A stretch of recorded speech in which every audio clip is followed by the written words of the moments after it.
some peanuts and cracker jack. I don't care if I... Sandy into his windup. Here's the pitch. Swung on and missed a perfect game. High fly ball into right field. She is gone.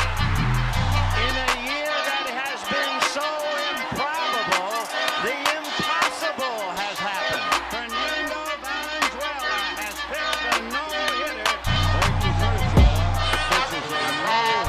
It is gone. It is a walk-off home run for Justin Turner. It's over.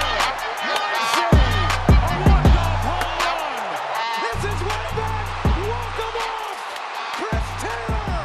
Give me some peanuts and cracker jack.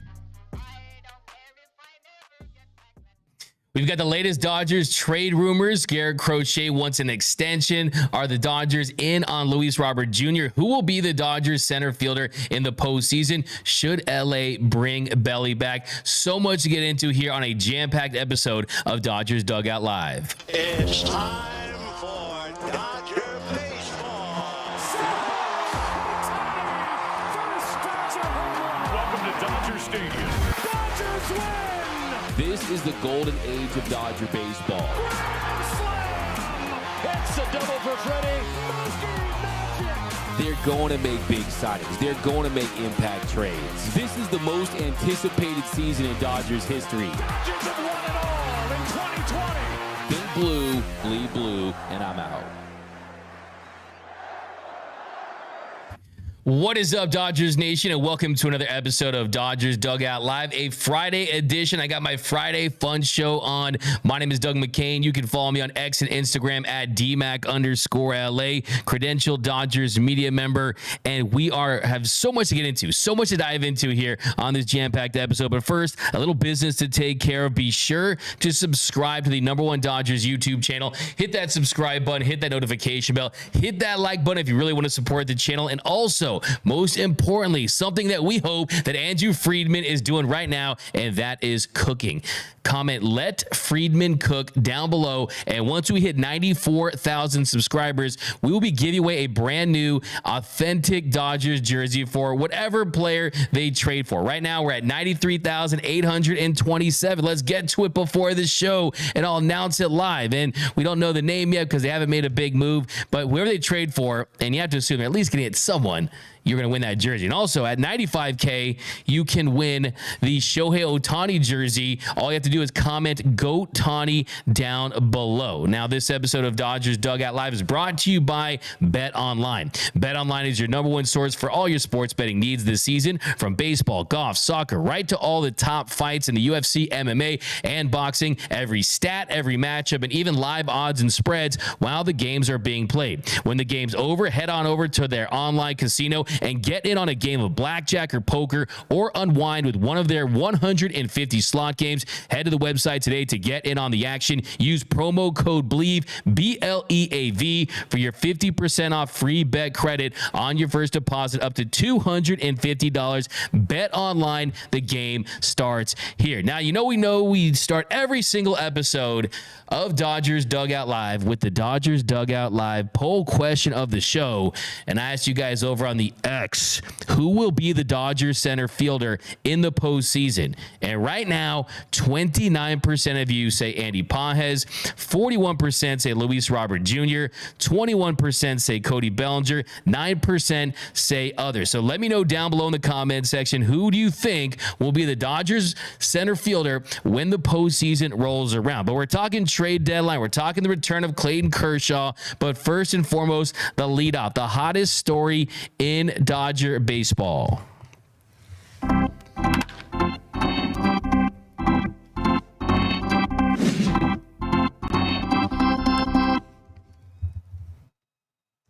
So we had a trade this morning involving the Dodgers, and it's a trade that we anticipated, and that is that the Dodgers have traded James Paxton to the Boston Red Sox. He goes to Boston, and the Dodgers get a young infielder, a minor leaguer named Moises Bolivar. He had 270 with a 364 on-base slug, 423, and 31 games for the Red Sox in their Dominican Summer League.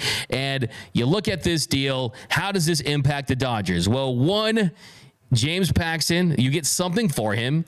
Two, it clears the way for some roster spots. You already used his roster spot after you DFA'd him and River Ryan. He made his debut. He looked really solid in his debut. And this really was the first of many roster shakeup moves that you're going to see in the coming weeks, with guys returning from injuries, with guys that they're going to get in trade packages, hopefully. But if you look at James Paxton, this worked perfectly for him, and I'll tell you why this will impact the Dodgers in future seasons. Last year, they signed Noah Syndergaard, and Syndergaard was Syndergone. He was a bust. Thor was a thud for the Dodgers. They ended up trading him to the Guardians, and they got Rosario for him. This year, James Paxton, he signed his deal for $13 million on his one-year pact, and he got $3 million for the signing bonus, $2 million for making the active roster, $4 million for making starts between 4 and 18, and the Red Sox are going to pay $1.4 million of his remaining salary. So the Dodgers now, anytime you enter an offseason, you can go to these reclamation project pitchers, guys that are trying to bet on themselves on one-year deals, and say, you know what? In LA, we pay you, we develop you, we give you an opportunity to have success, and then we do right by you. I mean, how about this? He faced the Red Sox last week, and now he's back with the Red Sox. So the Dodgers have a good reputation around the league, and this strengthens that. Now, if you look at the Dodgers' payroll, too, by trading James Paxton, they actually helped their salary situation. If you look at where they're at right now, they'll knock off $2.9 million off their CBT, because that $1.4 million I was telling you about, well, that's subject to the 110% surcharge that the Dodgers have to pay because they're in the Cohen tax tier, that fourth threshold. And you look at their salary, I mean, they're already over $320 million at this point, $320.9 million entering this season. So you're looking at a luxury tax number at 67.7 to 68 million, around that range. So you saved a little money. James Paxton goes to another team. You get a young lottery ticket player who probably will never play for this organization, but at least you get something. So that is the James Paxton situation. I already told you why they traded him in the first place, and it was pretty simple. You looked at his numbers, a 4.43 ERA, 4.83 expected ERA, and 89 in the third innings.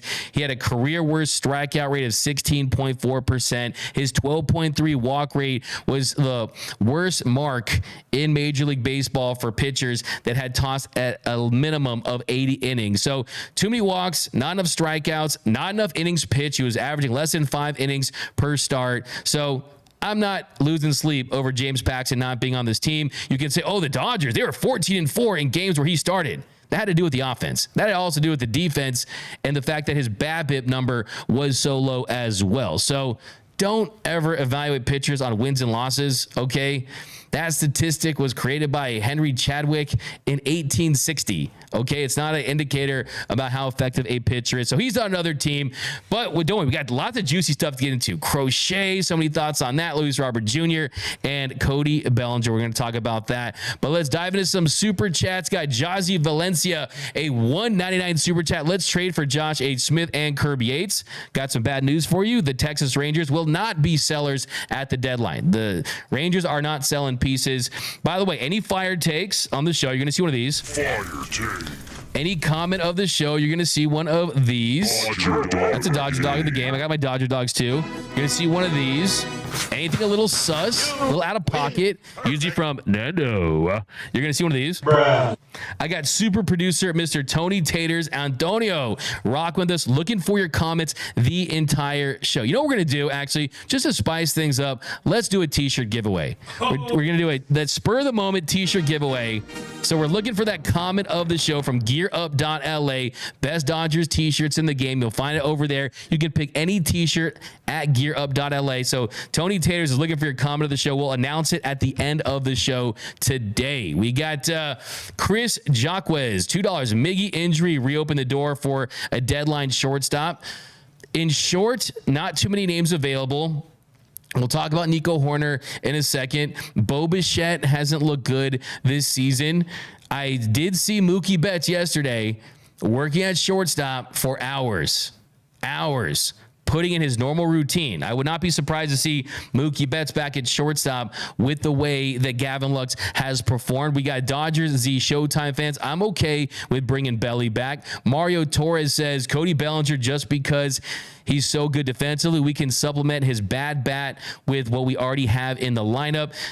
We got yes, Nico Horner, please, from Ravishing Rude. BC, isn't Bichette hurt? Yes, Bichette is hurt. So that's another reason why he is not going to be traded most likely. And look, I think for me, kind of the ship sails on Bo Bichette in the sense that, is he an upgrade defensively right now? No. Has he had a rough year at the plate? He has.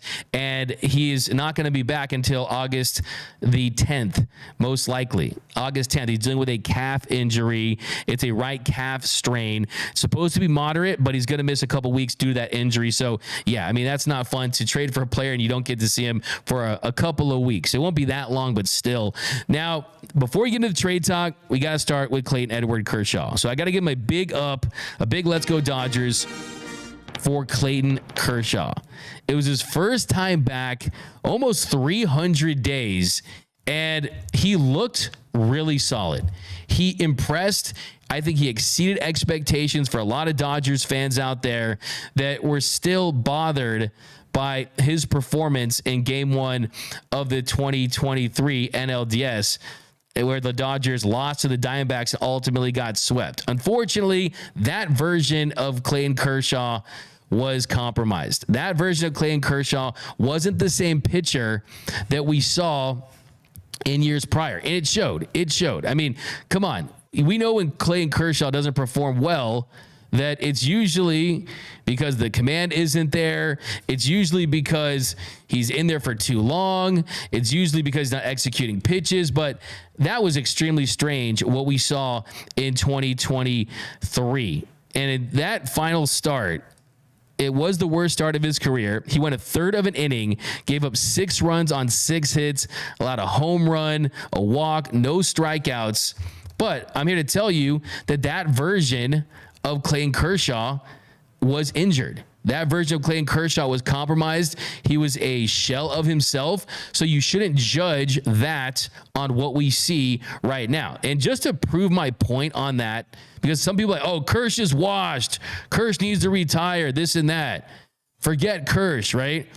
The truth of the matter is, when he came back from that injury, he had thrown 105 fastballs.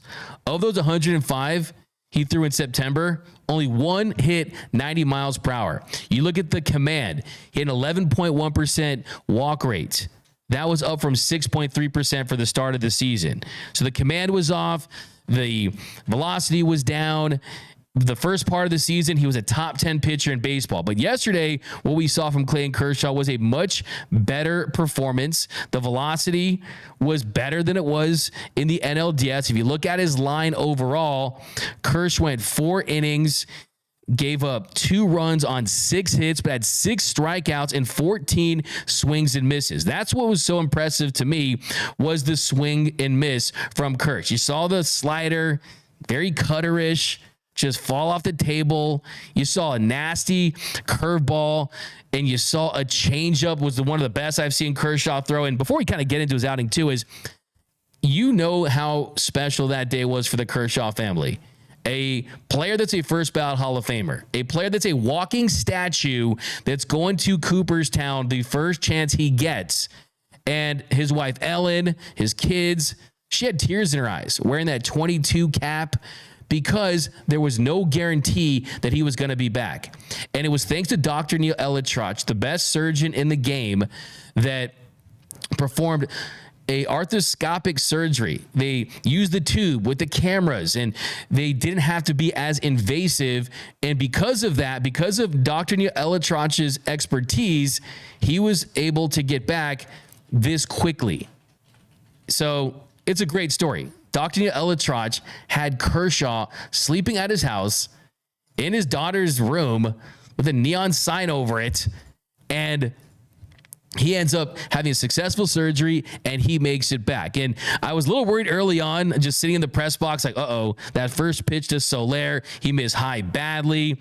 Then he gave up 4 straight hits to start the 3rd inning through 32 pitches. But how did he get out of that? That's what I was focused on. Wasn't ground outs, wasn't flyouts on hard contact. It was 3 strikeouts. He struck out Bailey, Villar, Estrada, threw that jelly leg curveball to Villar for the 2nd out where Austin Barnes didn't even move.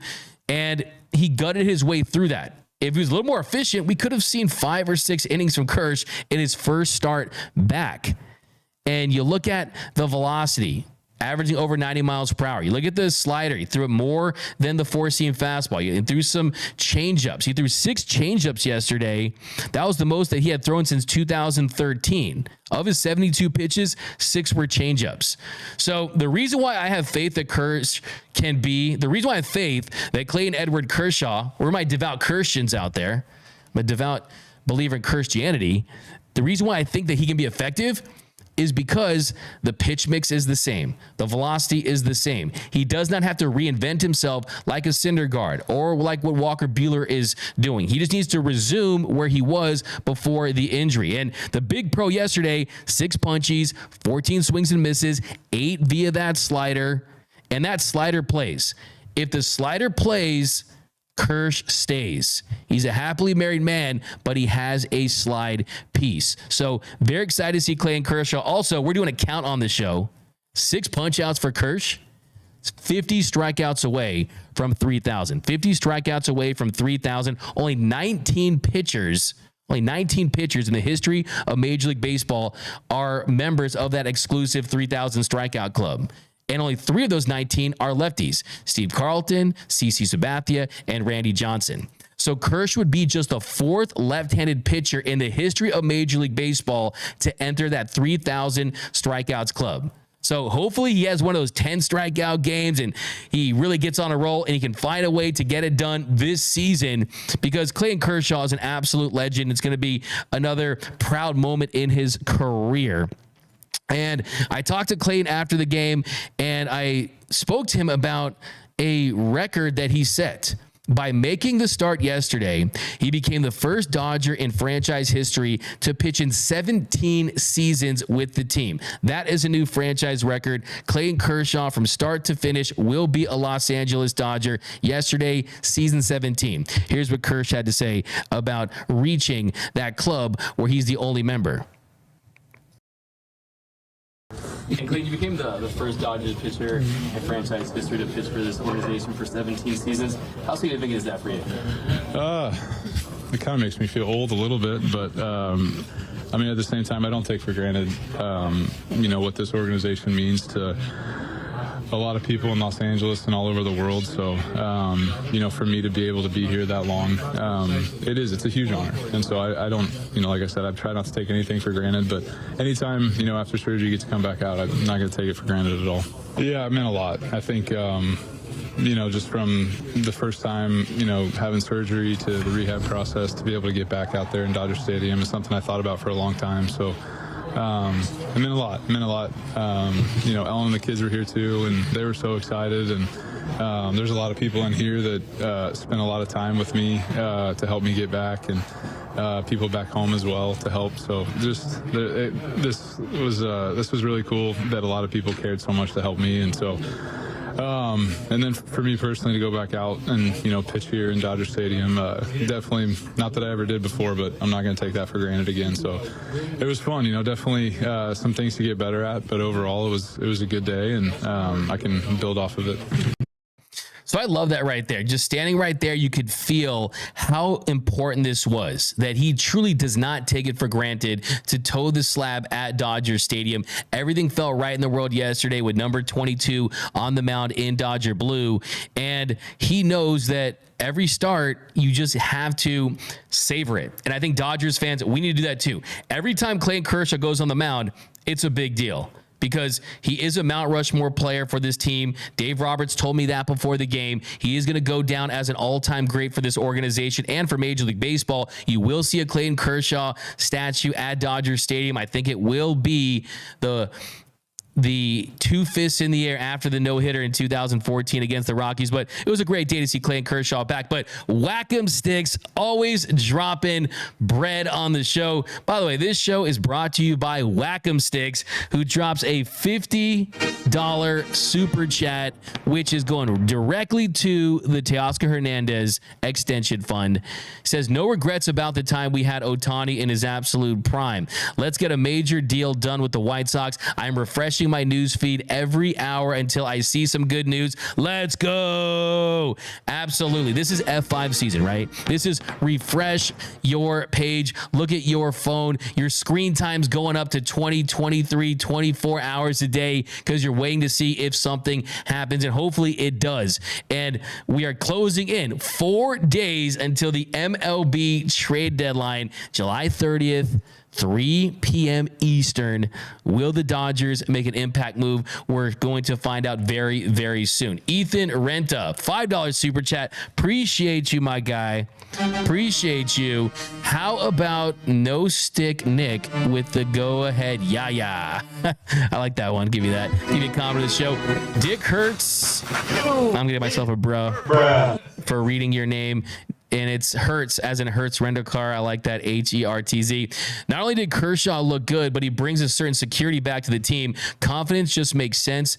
Me feel better in general as a Dodgers fan. Glad he's back. You can just feel his presence in the locker room and how that resonates with his teammates. Tyler Glasnow is right next to him, and Tyler Glasnow is someone who grew up appreciating Clayton Kershaw, saying that he was one of his favorite players as a young baseball player coming up, trying to make it in the show. So it does feel like that adult is in the room for sure. And they already have a lot of veterans that have that role as well.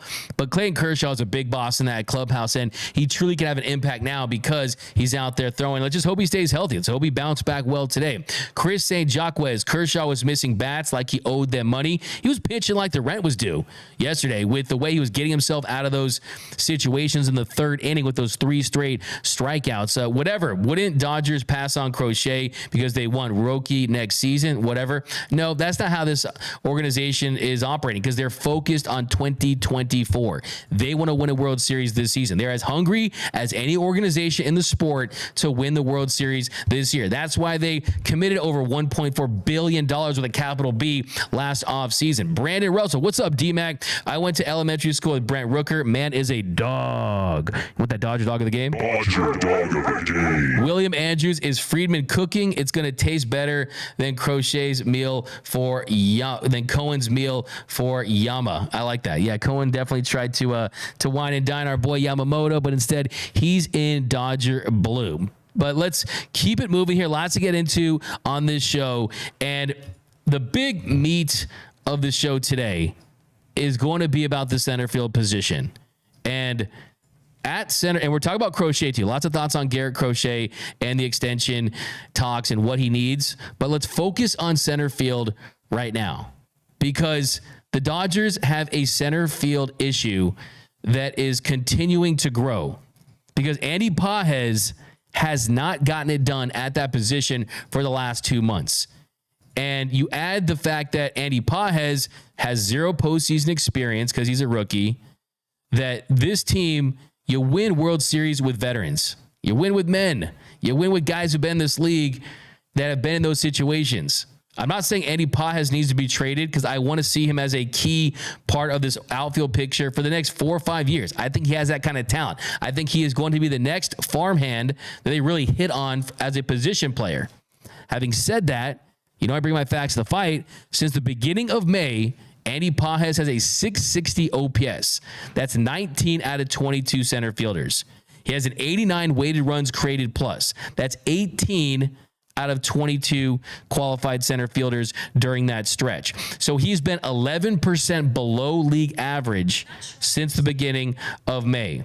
He has a -8 defensive runs saved. That's dead last for center fielders. A -1 outs above average. That's below average as a center fielder. The UZR 150, also below average. All the advanced defensive metrics, all the surface level metrics will tell you that he's been a below average center fielder. His big plus, his big pro is his arm, where he's got an absolute cannon. But the truth of the matter is that Andy Pages belongs in one of the corner outfield spots, and preferably that's right field. So maybe he can be a right fielder in the future, but let's not forget how important center field is in baseball. And you look at James Outman. He wasn't able to make a play for Kirsch last season, and that game just falls off the rails quickly. The Dodgers get swept. And as far as the most valuable position players on the diamond defensively, if you look at defensive positions, if you look at their WAR positional adjustments, what is the most valuable position defensively? It's catcher behind the dish. They're at a plus 12.5 defensive WAR. Shortstop second, plus 7.5. Then third is a tie between center field, second base, and third base at plus 2.5. So you need someone that you can trust in that spot. You need someone that you can say it's a big moment in a big spot in the postseason. We need that you're going to trust you can make the routine plays, and occasionally you can have someone that can step up and change the series. I'm looking at you, Cody Bellinger, like we saw in the 2020 NLDS against the San Diego Padres, robbing Mr. Ringworm Cream of his lunch and saving that series at that point, because that would have been a go-ahead home run. So you look at the first option internally, and Cody Bellinger, we'll get to him. We'll get to Luis Robert Jr. We'll get to some other names. I got tons of center field option names they could consider. But internally, if Andy Pages isn't the guy, who's behind him? Jason Hayward, he can play center field. He's been right around league average at the plate. That is an area where if he continues at that rate, he's going to do some good things every now and then. He's going to run into a home run. He's a professional hitter that will give you a productive out, hit the ball to the right side when you need to, advance the runner when you need to, hit it to deep right center when you need to for a sacrifice fly. But is he going to be a major plus at the plate? Based on what we've seen this year from Jason Hayward, he fits more like a fourth outfield option. Jason Hayward on the season hasn't looked like the guy that we saw last year at the plate that revitalized his career in LA. This year, the batting average is at 202 after being at 269. Not a huge batting average guy. Great. Either am I. But the weighted runs created plus has gone from 121, 21% above league average, down to 100. So he is exactly a league average hitter, and he has 5 home runs in 46 games, 150 plate appearances. So Jason Hayward is not a major plus.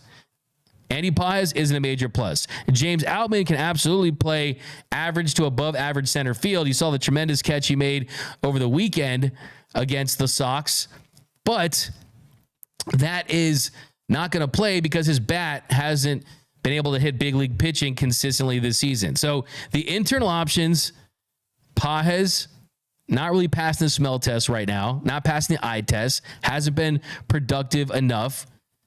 Outman just hasn't been able to hit big league pitching. Jason Hayward, is he a true center fielder at this point? And he's been average. And the fourth option is Mookie Betts. Now, I could see Mookie Betts in center field, but his sprint speed has gone down. He's not moving laterally like he has in years past, as far as since that hip injury a couple years ago. The original plan was to move him from right field to second base so he could limit that wear and tear a little bit. And yes, Mookie's probably like, hey, man, shortstop's hard. Center field might not be that bad. And if they needed him to do it, he absolutely would be capable of doing it. But I think this team is better served to look externally for a center field option. And I've talked about Luis Robert Jr. until my face is Dodger blue. And I've talked about it ad nauseum. And real quickly, we're going to run down the top Dodgers external trade options to plug in at center field. So we got the top 5 center fielders the Dodgers could trade for at the deadline. Number 1, 100% with a bullet, is Luis Robert Jr. Now the bat, he hasn't completely caught fire yet. A 110 weighted runs created plus since May 1st. So he hasn't looked like that guy that hit 38 home runs last season when he really had his breakout year, and it was the first time he had played over 100 games. And in the month of July, a 747 OPS, hitting 250, has 3 home runs and 4 doubles in that stretch. In June, had a 773 OPS. So he hasn't been fantastic at the plate, but he did produce MVP caliber level production last season. 38 home runs, stole 20 bases, was elite defensively in center field. And what you look at with Luis Robert Jr. is that he could have one of the best contracts potentially in baseball when you factor in his production and his price. And he's being paid $12.5 million this season. That's reduced significantly now. $15 million next year. And then he has 2 club options at $20 million a year. So if you look at the price of Luis Robert Jr., if you were to trade for him, he would cost you $59 million for the remainder of this season and 3 full seasons. $59 million. So let's put that into context there. In his full seasons, as far as how his games add up, he's accumulated close to 12 WAR. Teams are paying $9 million per WAR, right? So you're talking about a guy that you would get at a extremely reduced rate if he produces at the rate that he has in his career. So look, I mean, 12 WAR is nothing to stiff at. It's just the big risk is the injuries. That's the big risk. That's the number one risk when it comes to Luis Robert Jr. is that. But you look at that kind of production, that'd be $108 million worth of WAR that he's produced. So at $59 million, look, I would take the risk. Absolutely. Has he been one of the most injury-prone stars? Has he been one of the most injury-prone elite-ish talents? No doubt about it. This season, he dealt with a hip flexor strain. He missed 2 months because of that, and he's been nicked up throughout his career. But Luis Robert Jr. is absolutely an impact player that would be an above-average bat and glove for your organization for the next 3+ seasons. He's got the bat speed. He's got the ability to leave the yard. I want to see him in a better organization too. I think that's a massive, massive reason why he would instantly improve. But hey, Luis Robert Jr., he's number 1 on my list. I told you on this show that I'd rather have Luis Robert Jr. than Randy Arozarena because of the simple fact that Arozarena is a below average left fielder that doesn't have a strong arm, whereas Luis Robert Jr., his ceiling is higher and he plays a premium defensive position at an extremely high level. So give me Luis Robert Jr. I'm driving all the way to Chicago and picking him up and driving him back if that's the case. Now, the only issue with Luis Robert Jr. is the White Sox have tons of time to trade him, right? Unless the White Sox think, okay, we're going to go on a 60-game winning streak this year, make the postseason. Well, sure, they're sellers. But when you look at the way their contracts are set up, you could still enter the offseason, hope that he has a better finish to the year, and then it's clean 3 years that you could have him under control after the deal. So you could still trade him after the season when you look at the production and the contract. But I also think the White Sox could get a haul from him now, so why not? And today, John Heyman of the New York Post, he did say it's becoming less likely that Luis Robert Jr. will be traded. So we'll wait to see about any updates for him. But right now, he's my number 1, Luis Robert Jr. Now, number 2, can't believe I'm saying this, Cody Bellinger. Do you bring Belly back to the Dodgers? Belly Evers, Belly Truthers rise. Do you want to do that? Now, I've said on the show a couple different times, you don't want to get back with your ex.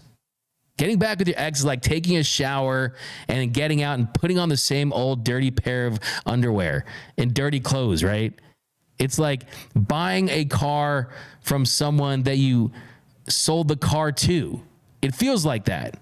But necessity. It's necessity and familiarity for me. And Cody Bellinger would be an upgrade to Andy Pajes, James Outman, Jason Hayward, and I would much rather have Cody Bellinger in center field than Mookie Betts in center field. And you look at Cody Bellinger this season. Is he elite defensively? He's not. He's around league average, 0 outs above average, a minus 0.4 UZR 150. He has an above average arm, a -2 defensive runs saved in 402 and 2/3 innings in center field.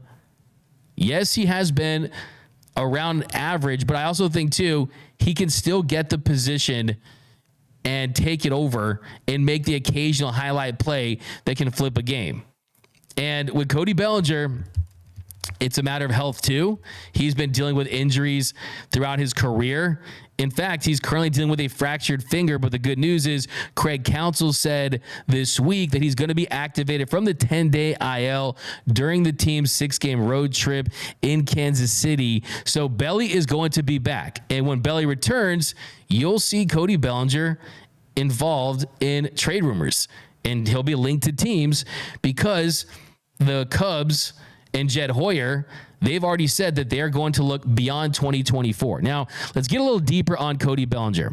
Now, first thing you have to know about Belly is Cody Bellinger isn't the same guy that he was with the Dodgers. And it's not just statistics. It's not just volume stats or counting stats. If you look at this season, a 108 weighted runs created plus, that's down from 134 last season. He had 307 last year. That's down to 269. The slug is down pretty significantly from 525 to 410. He has 9 home runs in 79 games, 344 plate appearances. He has been pretty consistent when he's been in there, but the big difference between Belly with the Dodgers when he was at his peak back in 2019 versus now is he does not hit the ball hard. And you look at the barrel percentage, 5.9%. That's the 30th percentile. Hard hit percentage, 33.7. That's the 21st percentile. Expected batting average, expected slug, expected average exit velocity. He's below average in essentially every single one of these peripherals, these StatCast numbers. Only area where he's above average is his strikeout rate has been cut down. 17.2%, 77th percentile. But you could see something with Cody Bellinger where if he gets traded to the Dodgers, I mean, the fans, the situation, maybe you see just a more of a consistent bat that doesn't have to have a big role on the offense. But I think the big risk for Cody Bellinger is this, though.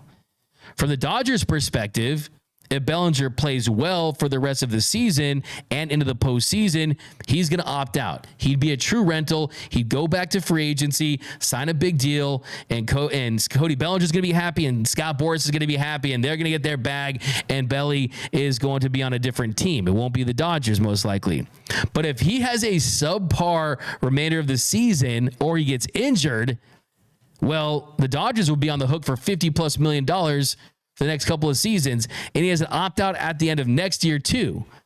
So it's tough for teams when you have these complicated types of deals because the Cubs are going to say, oh, we're going to sell him as an all-star with years of control left, years left on his deal, and the Cubs will see him as a team that, as a player that they can get more of a haul for. But if you look at his trade value, he has negative trade value right now because teams like the Yankees, teams like the Dodgers, they're going to tell the Cubs, well, wait a second. Yeah, it'd be nice if he's a potential rental and he has a great end of the season. But if he's not and he gets injured, he's going to be a payroll anchor if it doesn't go well. So if they are able to go this direction, if they truly want Cody Bellinger back, which there's no indication they even do, but if you do want to explore that and you're the Dodgers, you have to have conversations with the Cubs about the specifics and the details of that deal. And I think you would have to have it play out like Giancarlo Stanton's a couple years ago when a part of that contract was paid based on whether or not he used the opt-outs. So I think you could get into the specifics. We saw Max Scherzer. He waived his opt-out, and that's how he ended up in Texas. He facilitated that trade to the Rangers by waiving that opt-out. So Bellinger could theoretically do the same. Most likely he won't, but that is where I'm at with Cody Bellinger. Is if you were interested in trading for a Nico Hoerner, a guy who has a lot more value than Cody Bellinger because they signed Nico Hoerner to that 3-year, $35 million deal. He's still young. He's one of the better defensive infielders in the sport. He's just slightly below average as a bat. He could be your option. Also, a Mark Leiter Jr. as a reliever. I don't think Justin Steele is someone they necessarily trade because he's got 3 more years of team control. But Cody Bellinger, it's just not as ridiculous as it once was. But let me know down below in the comment section, do you want to see Cody Bellinger back in LA? I think the top reasons why you would want it back is, one, Cody Bellinger has proven to be a postseason dog, not just offensively, where he hit the game-winning go-ahead home run there in Game 7 of the 2020 NLCS. Also, defensively, robbing Fernando Tatis Jr. Then he has the familiarity with his organization. He has the familiarity with these teammates. He knows what it's like to be in Dodger blue. Also had a clutch base hit in the 2021 NLDS Game 5 against the Giants. Cody Bellinger is someone that has a track record of having success in the postseason. You know, I always used to say he covers more ground than a Roomba in a mansion. And he can still do that for the Dodgers. And he's an upgrade to Outman, upgrade to Pages, upgrade to anyone they have internally, Hayward, Mookie Betts, and offensively he has been above average, and he does not need to be relied upon to carry this offense. But let me know down below in the comment section, would you want to see Cody Bellinger back in Dodger blue? Wouldn't be mad at Flaherty, Kikuchi, and Rooker. Look, I said Jack Flaherty a couple months ago. He was the first trade target we talked about. The truth of the matter is with Jack Flaherty is he would absolutely be a perfect fit. I think if you could pull this off, if you're the Jack Flaherty's been people are waiting. Oh, is he going to drop off? Is this a flash in the pan? No, Flaherty has been good essentially all season long, save for the early parts of the season in April. But outside of that, he's been fantastic. This month, last 3 starts for Flaherty in July, a 1.53 ERA. He's allowed 3 runs in 17 2/3 innings. Coming off a start against Cleveland, we had 6 strikeouts, had 8 strikeout game at Toronto. He's had some big strikeout games, 9 strikeout games. He had a 14 strikeout game against his old team earlier in the season against the Cardinals. So yeah, Jack Flaherty would absolutely help this team. And I think if you were the Dodgers and Jack Flaherty was the only guy you got, maybe you'd be disappointed, but still Flaherty, I think at the floor has to be considered. Flaherty, Kikuchi. I mean, if you had it with Flaherty and Belly, I mean, and a reliever, it wouldn't be the worst trade deadline based on their needs. But center field is a serious need that need to address. Now, another names you could go after. Tommy Pham. Pham's a rental, and really the entire reason why the White Sox signed him was so they could trade him during the season to get some prospects. He's 36 years old, hitting .259. He's been around league average, but he's been really good against lefties. A 129 weighted runs created plus against lefties, hitting .239, but has a .413 slug, has a strong outfield arm, but has a -3 outs above average. So he's been a below average defender. So Tommy Pham is an option that you could legitimately say is probably better than what they have internally, but doesn't move the needle a lot. He's got that edge to him, but I'm not the biggest Tommy Pham guy, but he does have some bat to ball that would benefit this team down the order. He's not the premier top shelf guys, but he definitely would be a solid pickup if you are in need of a center fielder. And then Jazz Chisholm. I'm just listing Jazz Chisholm because a lot of you guys asked me about Jazz Chisholm. And the truth of the matter is with Jazz, this is more of a debunking thing, is that the growing belief around Major League Baseball is that the Marlins are going to deal Jazz. But the truth is, the fact on Jazz is he's not all that Jazz, right? Is that he has not lived up to that potential. He's hitting .253, dating back to 2022, has 44 home runs in that stretch. He's also someone who's dealt injuries. He's only played 100 games in a season once, has never had more than 507 plate appearances. He was able to play center field adequately, and it was impressive that he was able to take over that position pretty quickly and learn it on the fly. But he doesn't do it at an above average level. He does not put up solid grades as a center fielder. He's a negative defender in center field. And really, he doesn't hit lefties well, but he could be a everyday outfielder. I think for me, if I'm a team out there, I'm only trading for Jazz Chisholm if I'm having him play second base, not center field. So I'm out on Jazz Chisholm. I've never been in on Jazz Chisholm, but look, I think if you look at one pro, $2.625 million this season, and if everything worked out, he could be a guy that could get you 25 to 30 plus home runs and steal 25 to 30 plus bases. But if I'm the Dodgers, why would I want a player that hasn't reached that potential? I want more proven guys, or at least guys that I think fit into what our system is designed to do. And I just don't think Jazz Chisholm is that guy. Now, I'll throw a wild card name at you, and that's Kevin Pillar.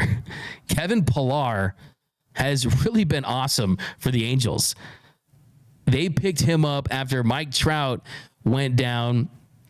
And Pillar actually started the season with the White Sox. He played 17 games with the White Sox this season. And then after Trout went down with the injury, they picked him up. And with the Angels, he's posted an 808 OPS, a 126 weighted runs created plus in 67 games, 194 plate appearances. He's played 27 games in center field. He's been slightly below average defensively, but you've seen those insane highlight catches, man. He's one of those guys that misses a ton of shots on the basketball court, but every now and then he'll do a windmill dunk, right? And that's the kind of guy that Kevin Pillar is. Familiarity with the organization, defensively could be a plus if everything went right. I wouldn't really love it, but it's another name. Bob Nightingale also said this could be Kevin Pillar's final season. So I know that a lot of you guys who have gone from Randy Rosarena to Luis Robert Jr., if you go to Kevin Pillar, yeah, that won't feel the same. That definitely won't feel something that is going to get you really excited. You're going to run to the store to buy a Kevin Pillar jersey. But that could be an option for a team out there. So the point of this, too, is there's just not a lot of options at center field. There just truly isn't. But that's where you're at as far as the center field position. It has to be addressed. And then lastly here, I want to talk about how cool it was to see. Well, we'll talk about Crochet in a second. Nick Ahmed, though, I just want to point out how cool is that to hit that FU home run against the Giants. The Giants released him on July 10th. He signed with the Dodgers on Wednesday after Miguel Rojas was placed on the IL. He had a single in his first game on Thursday. Then in a tie game yesterday in the 8th inning, he took Tyler Rogers, his former Giants teammate, deep for the go-ahead run. And I will say this. Hey, Shohei Ohtani. Shohei Ohtani needs to be a better teammate because he needs to let some of these guys enjoy their home runs. With like Austin Barnes. He hits a home run. Before he gets to the dugout, Ohtani hits a bomb. We got Nick Ahmed, a big moment. Before he gets to the dugout, Ohtani leaves the yard. Of course, I'm only kidding. Ohtani's the best thing ever. But I just thought it was awesome. I mean, when I saw Nick Ahmed homers, I freaked out because I just assumed that it was the Giants against the Dodgers. So great moment there. But let's talk about some Garrett Crochet. So yesterday it was reported by John Heyman that Garrett Crochet wants an extension by any team if he's going to be traded at the deadline. And for him, this is a major, major flex. This is flexing your power, knowing that you're someone that players really are going to look at within the league, knowing that, okay, this could be a little bit of a precedent setter, right? And then also teams around the league, they want him badly. There's not a lot of high level pitchers that can do what Garrett Crochet can do. It really just is not, there's just not a lot of arms. Too many buyers, not enough sellers. And with Crochet, man, you look at his innings this season. He's thrown a career high 111 in thirds innings. His previous career high was 65, and that was during his sophomore season with the Tennessee Volunteers. So shout out to Rocky Top there. But 2020 to 2021, he was a reliever. And then 2022 to 2023, he was rehabbing from Tommy John surgery, and the workload was the biggest and most worrisome detail. I mean, it's worrisome. It is. And that was the biggest factor. Spent all those years just trying to make it back to being that guy. But John Heyman tweeted, Garrett Crochet's plan with the White Sox is to pitch normal workload as starter until the end of the regular season. If traded, he would need an extension to pitch in October. He won't move the bullpen. And John Heyman needs to get a little proofreader here, but he won't move to bullpen. It will not take any break. Views starter routine as best for health. So, I mean, he's been fantastic this season. He's pitched at a Cy Young level, but he wants an extension to get a deal done. Now, on one hand, you might say, wait a second, that ends things with Crochet, right? A guy that's putting it out there and he wants to protect his investment, protect his future. And if he's going to pitch deep into October, that means an additional 15, 20, 25 innings, maybe 5 or 6 starts, a couple appearances out of the bullpen. But you're not going to see those appearances out of the bullpen unless you get an extension done. And did we not bring this up a couple days ago on the show? That the best thing to do with Crochet would be to trade him and extend him like they did with Tyler Glasnow. Because he's not going to damage his potential. He's not going to hurt his chances of signing a big deal. So any team that wants a Garrett Crochet is going to have to pony up an extension, and it wouldn't be the worst thing in the world. I mean, if you look at the recent history of players who signed long-term extensions when they were 2 years away from hitting free agency, you have some examples. Kyle Freeland, 5 years, $64.5 million. Pablo Lopez, 4 years, $73.5 million with the Twins. Mitch Keller, 5 years, $77 million with the Pittsburgh Pirates. But what you don't see there is any $100+ million deals. For Crochet, you would have to have a window to negotiate with him. So that's first and foremost. The Dodgers would have to have that window of negotiation with Crochet, who's represented by CAA, Ohtani's agency, and you start the negotiation process, just like they did with Tyler Glasnow. And $100 million for a Garrett Crochet, that's not ridiculous. You need elite starting pitching. They don't guarantee that Roki Sasaki is signing with the Dodgers. Shohei Ohtani's come back from his second major arm surgery. It's Shohei, so it's probably going to go well. No guarantee there. And you're trying to win this season. If you look at his performance, if you look at how dominant he's been, he is the number one trade target that I think truly is going to be available. And he's just 25 years old. A 3.07 ERA, 157 punch outs in 21 starts this season. And the number one number that I love with Crochet is 35.4% strikeout rate. And then you would have the top 2 punch out arms. The top 2 most dominant strikeout arms in baseball would be in the same rotation. So yes, is he a Lamborghini that has 100,000 miles on it with the check engine light on? Maybe he is, but I think that all changes if you sign him to an extension, you trade for him, and then you're able to reap the benefits of hopefully winning a World Series with him. I guarantee we're not going to be talking about his contract ever again if the Dodgers have a parade and you see champagne everywhere and we're all doing cartwheels down 1000 Vince Scully Avenue and celebrating a Dodgers World Series, the first parade since '88. And I think that this could work in the Dodgers' favor if they're seriously going to pursue this trade, because this eliminates a lot of teams around the league. There's not a lot of teams that are going to be willing to take on that risk for a guy that's essentially been an elite starting pitcher for 4 months of his life and give him $100+ million. I do know a team that would, though. The same team that made Yoshinobu Yamamoto the highest paid pitcher ever as far as how lucrative his deal is in his totality at 12 years and $325 million. It's the same team that traded for and extended Tyler Glasnow, who also had his injury concerns. The Dodgers aren't afraid to take a risk. And you look out there, who are the other teams willing to do this? Maybe the Yankees, maybe the Phillies. We've seen the Astros sign Josh Hader, so they'll pay up for pitching. But there's not a ton of teams out there. The Padres would love Crochet. Would they sign an extension where they're currently at after Peter Seidler passed away? Rest in peace to the legend. That puts the Dodgers, I think, in an advantageous position that kind of hurts the leverage for the White Sox. Because if I'm the White Sox, I'm like, man, why the hell are you doing this, man? Why are you going out there and telling this when this limits your market? You want your market as big as it possibly can be, and Crochet leaking this information, whether it be himself or by his agent, this limits his market to teams willing to extend him. And the Dodgers are certainly not afraid to pay up money. This team is making money hand over fist. You're already at a $320 million payroll entering this season with a luxury tax penalty of almost $70 million. Okay? So don't tell me that. I absolutely would still 100% be all in on Garrett Crochet. So Garrett Crochet is still number one on my list.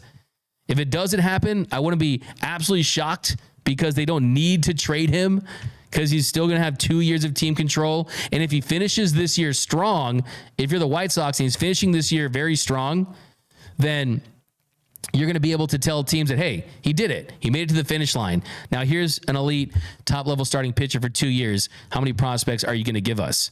Because whatever you trade the White Sox with, whatever you include in a deal, you have to do it thinking that he's a full-year starting pitcher and not a guy you're going to use out of the bullpen. But I know that was a lot, but let me know down below in the comment section what are your thoughts on the great contest. Who's winning that t-shirt? We got Hulk, Smash Your Mom, Wouldn't Be Mad at Flaherty, Kikuchi, and Rook. I think that was already up there. I want to take that one off. We got Ray Soto. The 88 jersey would be fire to see on this jersey last World Series. Yeah, Ray Soto. That'd be great. Luis Robert Jr.'s 88. Dan Brown. Outman is our guy. Give him a chance. I love James Outman. Trust me, I do. 100,000,000%. But he just hasn't been able to hit big league pitching this season. Justin Valiente, sorry, but Randy was the target to get. Justin, I disagree. I think that I would have loved to see Randy Rosarena, but he wasn't the must trade for guy. And I said it on his show this month. I was on Clint's show yesterday. Did I not say the Mariners? If you watched that show, did I not say it was the Mariners were the team that I was afraid that he was going to get traded to? Literally an hour later, he gets traded to the Mariners just because the Dodgers didn't get outbid. I mean, they traded their 12 and their 22nd prospect. And Aiden Smith is a prospect that the Mariners are incredibly high on. But, hey, it's going to be fine. The Dodgers, they know what they're doing, and they need a center fielder. You still have Teoscar Hernandez as a corner outfielder that can rake. But Outman, we got That Is True. We got Rosarena wasn't the top priority. Exactly. He wasn't the top priority. He just truly wasn't. M's better off with Randy Rosarena. They need him to fight people. That's from Sammy Boy Smith. Do they know Doug? What up, BC? I think Rooker is a sleeper, 290, 20-plus dingers, and good defensively. Yeah, Rooker is absolutely someone that can help this team in a big way. He's under a lot of team control, too. And he's not great defensively, but he can absolutely rake, and he hits the ball extremely hard. You would have him for 3 years after this season. He's entering his arbitration years, and yeah, Rooker is great. I mean, I'm not mad at Rooker. I mean, he's later. The thing about Rooker you have to understand is this. He's 29. So that's late to be in your arbitration entering stage. So that's why I do think that Brent Rooker could get traded. And if I had to pick between Brent Rooker this season and Randy Rosarena, if anyone's watching, if anyone's a fantasy baseball team owner, they know that you wouldn't blink twice. You wouldn't think twice about it. You would take Rooker over Rosarena. Rooker this season is hitting 289. He's been 66% above league average offensively, has 24 home runs in 90 games. So, yeah, he strikes out a ton, 30.7%, but the guy can absolutely flat out rake. But that's going to do it for this episode of Dodgers Dugout Live. We'll be back later. Get out your trash cans. Get out your mini bats because they're playing the Trastros tonight. And I just forgot what I was about to say. The Astros stole my thoughts. But Nick Shrunk says, Pages and Outman are solid. Give them time. Chemistry is critical. Pika Peep says, Outman actually Dodgers' only legit center field option with any real big league experience right now. I mean, I think you could make that case as far as how he plays defensively. There's no denying that. But the way they've been shuttling him first option down to AAA kind of lets you know how they feel about him. Remember what I was saying on the show? Don't listen to what they say, watch what they do. And what they've done with James Outman is send him down. And this season, I mean, he's hitting 153. He's 49% below league average, 3 home runs, and 140 plate appearances. So, unfortunately, it just hasn't been the year for James Outman. We got Chris Jacquez. Kershaw was missing bats like he owed them money. I'll try to delete that one, too. Oh, that's a comment of the show? Okay, we're going to give that to the comment of the show winner is Chris St. Jacquez, who says Kershaw was missing bats like he owed them money. So that's the first contender. Second contender is William Andrews. If Friedman is cooking, it's going to taste better than Cohen's meal for Yama. You know what? Let's just do 2 winners. Trade deadline special today. 2 winners for the comment of the show. We do more giveaways later, guys. Thanks for rocking with us. I know it was a jam-packed episode. Lots happening in the world of Dodger baseball, so be sure to subscribe to the #1 Dodgers YouTube channel and hit the subscribe button. If you really want to help the channel, hit that like button. Let's do a walk-off shot right here. Friedman cooking like he's Chef Boyardee from Nando 390. Yeah, I hope that we get a filet mignon dinner from Andrew Friedman. Hopefully that's what he's cooking. I don't want to see him cooking the meme with the Cheerios and the cereal and the cheese there and a little hot dog. No, we need Friedman to cook, and I have full faith that he is. But we got Alfonso Luciano. Comments of the show. Kendall George is a center fielder. Let's go. Actually, have an interview with Kendall George. I'm going to drop this weekend.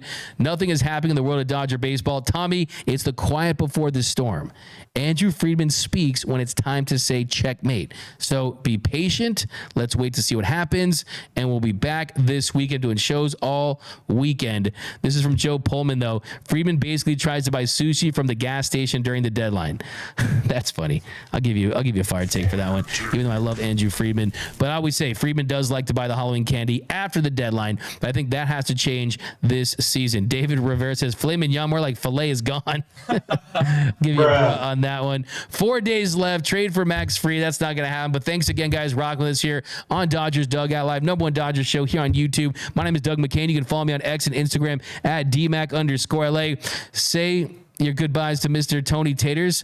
Always rock with us. A super producer, Tony Taters. Antonio, always killing the game. Comment, let Friedman cook. Let Friedman cook so you're eligible for our next big giveaway at 94K. Did we even hit it during the show? How much progress did we make? Let's check right here. Let's check it out. Because we are getting close to 94,000 subscribers. Once we do that, we are giving away a brand new authentic Dodgers jersey for whoever they trade for. So let's see. Is it going to be big? Is it going to be small? We'll find out. But either way, we're giving away a jersey. And then at 95,000, we are giving away a Shohei Ohtani jersey. So 93,832 subscribers, getting close to 94K. Enjoy your weekend. Let's beat the Trash-terisks. It's always personal. I'll never forget. I'm never getting over it. Just pointing that out there right now. And we'll talk to you guys later tonight because I'm doing post-game shows all weekend, shows as soon as anything pops off. Keep it locked here to Dodgers Nation. Remember, nothing brings us together quite like Dodger baseball. And until next time, think blue, bleed blue.